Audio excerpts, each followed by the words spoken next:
Purihin si Lord mula sa langit, purihin siya sa kaitasan, purihin siya lahat ng anghel niya'y buong army niya purihin.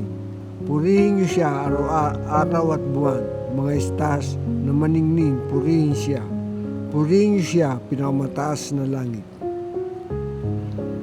Magandang gabi sa ating lahat. Naririto tayo upang magbulay-bulay sa palatandaan ng pagkasumpong ng banal na sanggol na nakahimlay sa sabsaban. Sana'y palawakin pa ng Panginoon ang pagkaunawa natin sa palatandaan ito na ihahatid at papaliwanag sa atin ng ating tagapagsalita ngayong gabi. Panginoon, lawakan mo ang aming mga pangunawa upang mas lalong maintindihan namin ang pagdatal ng banal na sanggol sa aming mga buhay at sa sanlibutan. Ito ang aming samo at hiling sa pangalan ng Jesus. Amen.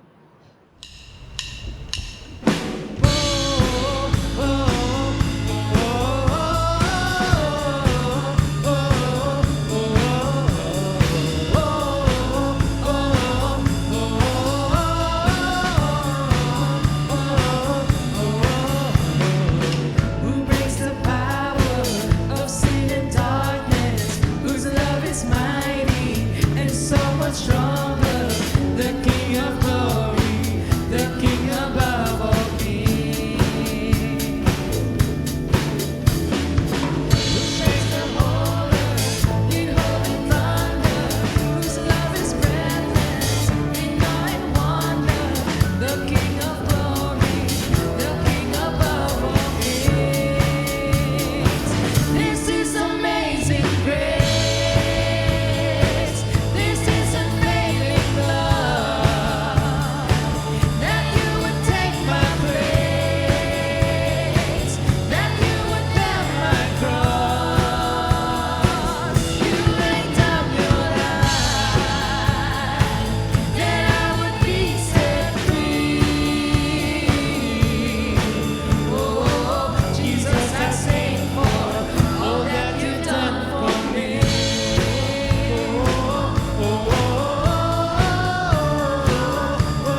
Sa gabing ito, ang ating aralin po ay matatagpuan po sa aklat ng Isaias, chapter 9, verses 2 to 7 at Mateo, chapter 2, verses 1 to 12. Ito po ang isinasad.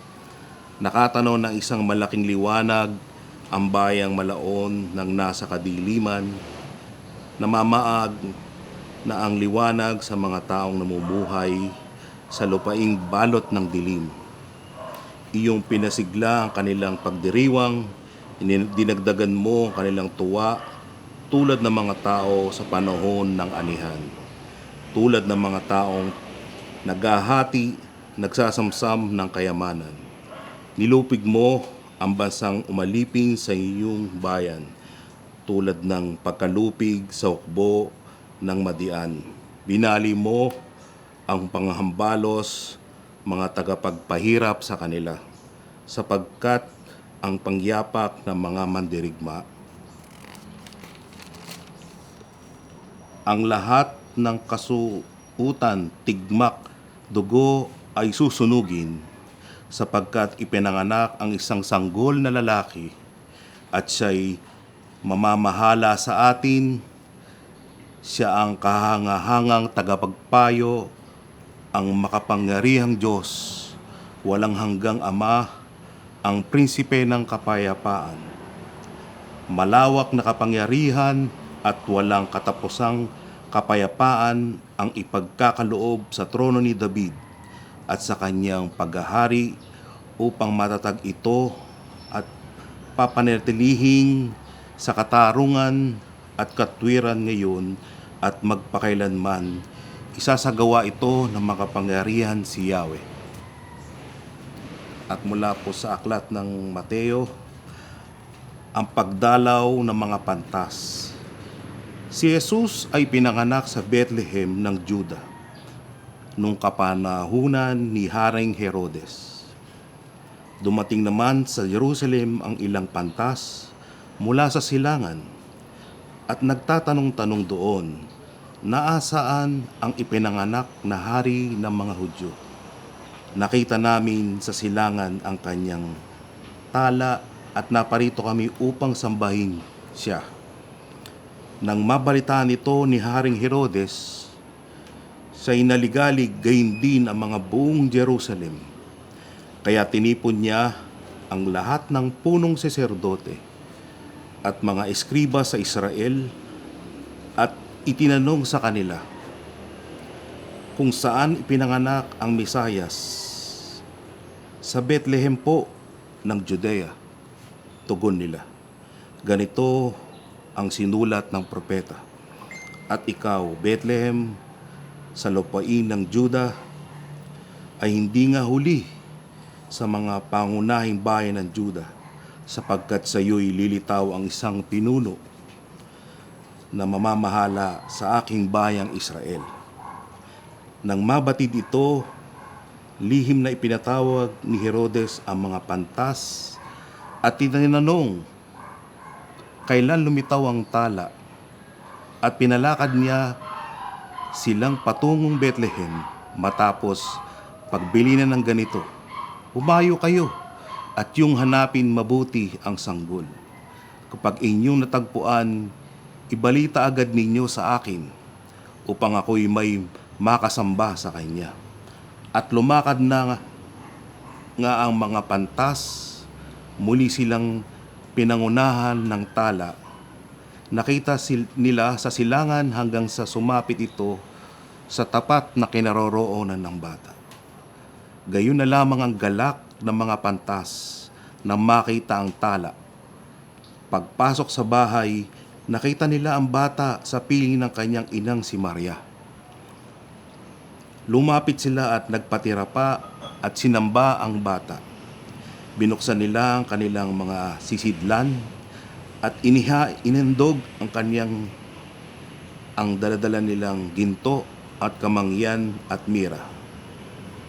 Nang sila'y pabalik na, sinabi sa kanila ng Diyos sa pamamagitan ng panaginip na huwag na silang babalik kay Herodes, kaya't naiba na sila ng daang pauwi.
Palatandaan ng masumpungan ang Mesyas. Mula sa mga talatang binasa sa atin, ito ay nagpapaalala sa atin ang pagdalaw ng mga pantas sa batang Jesus. Sila ay naghandog at sinamba. Ito ang unang pagpapahayag ng Kristo sa mga hentil. Ayon sa isang interpreter's Bible commentary, ang mga pantas raw po ay sinasabing nagmula sa Median tribe ng mga priests. At sila din daw po ay mga astrologers, magician, mula sa silangan. Ang terminong silangan ayon sa Smith's Bible Dictionary ay sa pangkalahatan ay ginagamit para tukuyin ang mga lupain na malapit sa silangang bahagi ng Palestina. Ang ibig sabihin ito ay ang Arabia, Mesopotamia, at Babylonia. Ayon nga sa isang Bible dictionary pa, whether ito ay nagmula sa silangan na sinasabing Arabia, Babylon, o saan man, ay hindi nakatitiyak kung saan sila talaga nagmula. Ang tiyak na makikita natin dito ay ang katangian ng mga pantas o matatalinong tao upang sila ay magtagumpay sa kanilang paghahanap sa Batang Kristo. Ngunit nandoon ang kapahayagan ng pagpapakita ng palatandaan ng Diyos upang masumpungan nila ang Mesyas. Una, hinanap nila ng buong puso ang ipinanganak na hari dahil sa bituin na kanilang nakita. Sabi ng talatang 2, nagtanong-tanong sila, nasaan ang ipinanganak na hari ng mga Hudyo? Nakita namin sa silangan ang kanyang bituin, kaya't naparito kami upang siya'y sambahin. Inihayag ng Diyos ang kanyang kalooban sa paraan na malalaman ito ng mga matatalinong tao sa pamamagitan ng naibang liwanag ng bituin, nabasa ng mga pantas ang mensahe ng Diyos sa kanila. Sabi ng aking isang naging professor sa seminary, God has never left Himself without a witness. Ito pala ay isang Bible verse na nakita ko sa Acts 14, verse 17. Ang sabi doon, pinatutunayan niyang buhay siya at pinakita niya ito sa mabubuting bagay na ginawa niya. Binibigyan niya kayo ng ulan at ani sa tamang panahon. Binubusog kayo ng pagkain. Pinupuno ng saya ang mga puso ninyo. Ito ang Diyos na patuloy na nagpapakita ng mga palatandaan o saksi na siya ay narito. Isa pang Bible commentary na nakitaan ko ng ganitong, nabasa ko ang ganitong statement mula doon. Ang sabi doon, God leaves no man without a sign of Himself. Laging mayroong tanda ng pinapakita ang Diyos ng kanyang sarili. Ang witness o palatandaan na makatagpo natin siya ay maaring sa isang pangyayari o sa isang kinukonsider nating himala.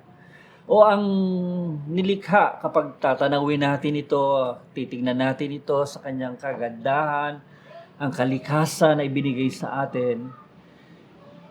Ikaw at ako ay nagiging saksi ng mga palatandaan ng Diyos para sabihin sa kanila ang pag-ibig ng Diyos kay Kristo Jesus.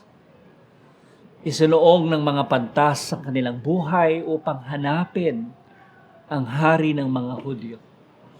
Naglakbay sila ng malayo at matagal. Sinasabing ito ay 2 taong paglalakbay ng mga pantas. Katunayan ng masumpungan nila ang hari ng mga Hudyo, ito ay isa ng bata, hindi na isang sanggol.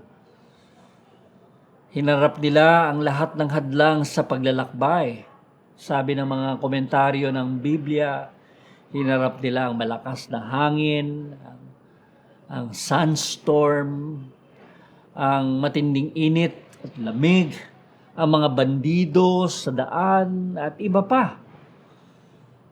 Ngunit ang paghahanap ay naging isang pangunahin laban sa lahat na maaring mangyari at walang katiyakang ang pananalig nila sa layunin ng Diyos ang nagtulak marahil sa kanila na gawin ang mapanganib na paglalakbay. It was a dangerous journey.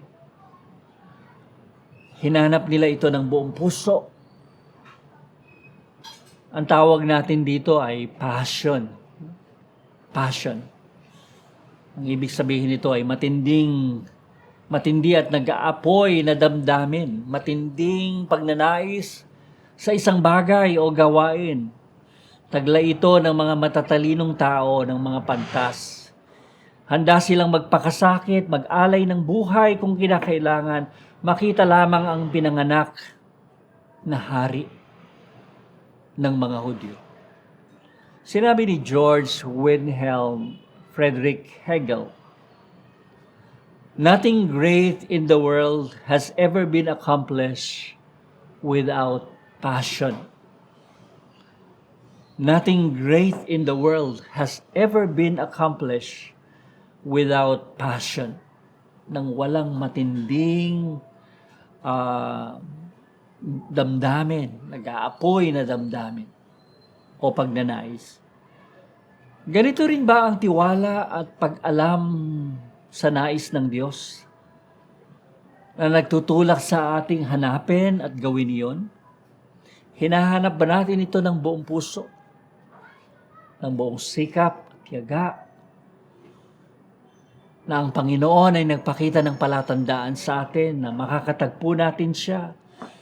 May matindi bang pagnanais sa ating kalooban na makilala siya ng lubusan? Sabi ni Yahweh sa Jeremias 29:13, "Kapag hinanap ninyo ako inyong matatagpuan. Kung buong puso ninyo akong hahanapin." Sinundan ang liwanag ng bituin. Ikalawa, sinundan nila ang liwanag at tuloy-tuloy na ito'y hinanap hanggang sa matagpuan ang kinaroroonan ni Jesus. Sabi sa talatang 9, pagkarinig sa bili ng hari, sila'y nagpatuloy sa paghahanap. Sila'y pinangunahan ng bituin, nakita nila mula sa silangan. Ganun na lamang ang kanilang kagalakan nang makita nila na tumigil ang bituin sa tapat ng kinaroroonan ng bata. Meron tayong tinatawag na follow through. Ang ibig sabihin ng salitang ito ay tinatapos. Ginawa at tinapos, sinundan at pinagpatuloy hanggang makita. Ito ang mga pantas sa gitna ng panganib, ng hadlang, ng hirap. Sinuong ito ng mga pantas. Sinundan nila ang bituin, hindi sila natinag, hindi sila nagbago ng isip o pinanghinaan ng loob. Iniwan nila ang kanilang mga comfort zone para hanapin ang sumilang na hari ng mga Hudyo. May mga paliwanag na ang nakita nilang bituin ay maaring ang pagkasabay o pagkakahanay ng mga planetang Jupiter at Saturn noong 7 BC. 3 beses daw po ito nangyari. O kaya mayroong isang kometa na ang pangalan ay Halley's Comet na nagdaan sa malapit sa araw noong 12 BC. Ano mang bituin ang nakita ng mga pantas? anumang tanda na sumilang ang harian na nakita nila. Ito ay nanguna sa kanila sa kinaroroonan ni Jesus. Ano ang nagpanatili sa kanila sa lakbayin o gawain ito ng kanilang buhay? Maaring ito ay itinuring nilang isang pangitain na makalangit. Tawag ng Diyos, misyon ng Diyos, o layunin ng Diyos sa kanilang buhay, at sila'y naging tapat. Pinaniwalaan nilang mayroong mas malaking bunga ito, hindi lamang sa kanilang sarili, kundi sa maraming taong makakaalam ng balitang ito. At dahil doon, nasumpungan nila at meron silang kakaibang galak na tinaglay. At nang makitang tumigil ang bituin sa kinaroroonan ng bata. Para bang nagpanumbalik siguro yung kanilang lakas sa gitna ng kapaguran.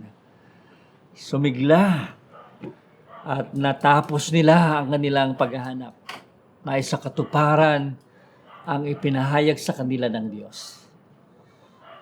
Ako'y naniniwala personally kung mayroong anumang pinapagawa sa atin ng Panginoon at nagawa natin ito sa tulong niya, tiyak na magpapanibagong lakas tayo at magkakaroon ng kakaibang galak sa buhay natin.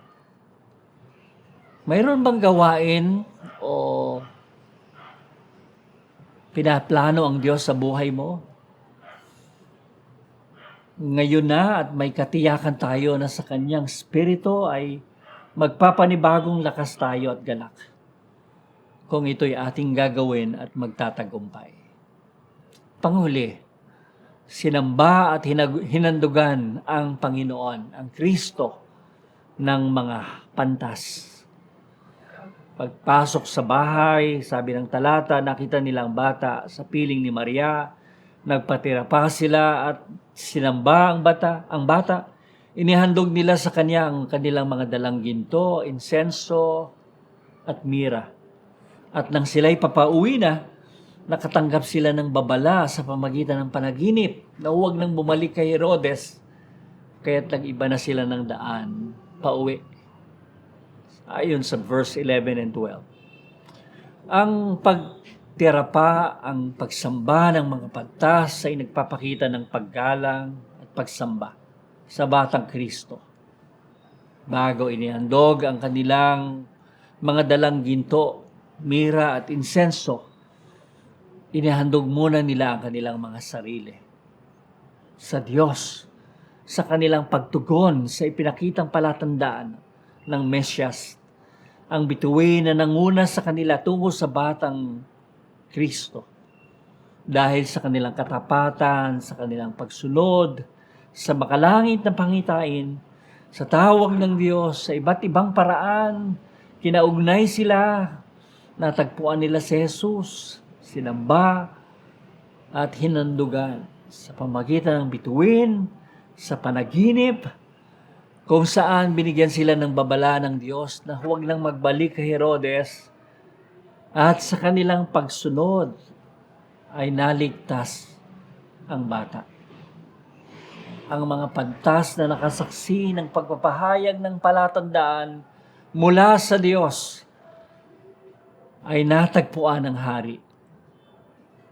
At sila man ay maaring sumaksi sa kanilang mga kababayang hentil, sa kanilang mga kapamilya, sa kanilang mga kaibigan, tungkol sa pagsilang ng Kristong Hari at Panginoon. Bilang tumanggap sa Kanya sa buhay na ito ng kaligtasan na kaloob ni Kristo para sa atin, tayo man ay pinagkakatiwalaan ng gawaing sumaksi, maging mga palatandaan ng Kanyang pagdatal o ng Kanyang pagdating sa ating mga kapamilya, kaibigan, katrabaho, at sa sino man, upang masumpungan din nila ang Kristong Hari. Sa paghahanap natin ng mga katotohanan tungkol sa Panginoon, siya ay nagpapakita ng mga palatandaan sa atin. Kailangan lamang na hanapin natin ito ng buong puso, sundan ng liwanag ng palatandaang ibinigay niya, at higit sa lahat, ihandog natin ang ating mga sarili bilang pagsamba at pagkilala sa ating Panginoon. Salamat sa Diyos na nagpakita ng mga palatandaan at nasumpungan natin ang ating tagapagligtas sa buhay. Sa pangalan ng Ama, ng Anak, at ng Banal na Espiritu. Amen. Amen.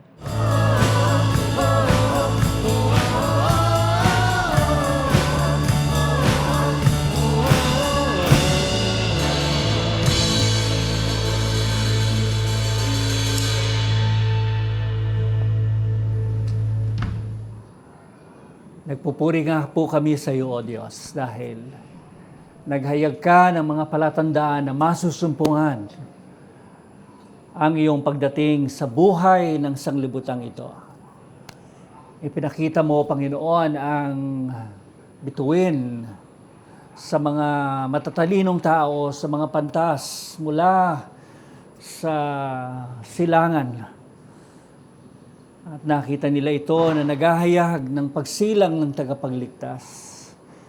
At ito'y naghatid sa kanila kung saan naroon ang sanggol, ang batang Jesus na nasumpungan nila sa kanilang buhay. At kanilang sinamba ito at kinilalang ito nga ang tagapagligtas. Salamat po sa kanilang katatagan, sa kanilang katiyagaan, O Diyos, katapangan na maglakbay upang hanapin ang batang Kristo na isinilang. At ito'y nagbigay ng bagong pag-asa sa buhay nila at sa buhay ng sanglibutan ito. Naway sa Kapaskuhang ito, masumpungan ka ng bawat isa sa amin at bigyan ka namin ng silid sa aming mga puso. Manahan ka sa aming mga buhay upang siyang maging aming tanglaw, liwanag sa landas ng buhay. Magbibigay kapangyarihan sa amin laban sa gawa ng kasamaan at kami magiging mga patotoo at saksi ng buhay na binago po ninyo, Panginoon. Salamat po. Samahan niyo po ang kapulungan na nagdiriwang, nagpapasalamat, sumasamba. Di lamang sa gabing ito, kundi sa lahat ng panahon, Panginoon. Ipagdiriwang namin na Ikaw ay narito, kasama namin ang Diyos, ang Emmanuel, na siyang nagliligtas at magliligtas sa marami at makasama ka sa pangwalang hanggang buhay, Panginoon, na kaloob po ninyo sa aming lahat. Naway maging tunay na maligayang Pasko ang aming karanasan dahil Ikaw ay sumasa amin. At maharap namin ang lahat ng hamon at maging ang mga hirap na dumarating sa panahon. Ngunit alam naming Ikaw ang aming kaligtasan, Ikaw ang aming katiyakan. Ito po ang aming dalangin sa makapangyarihang pangalan ninyo, aming tagapagligtas at Panginoon namin, magpakailanman. Aming Panginoong Jesus. Amen. Amen. Pagpalain nawa tayo at ingatan ng ating Panginoon. Paliwanagin nawa ng Panginoon ang kanyang mukha sa atin. Ilingap nawa ng Panginoon ang kanyang mukha sa atin. At bigyan tayo, iparanas sa atin ang kanyang pag-ibig, ang kanyang kagalakan, ang kanyang kapayapaan, at ang kanyang pag-asa sa buhay na ito hanggang sa buhay na darating. Sa pangalan ng Ama, ng Anak, at ng Espiritong Banal. Amen.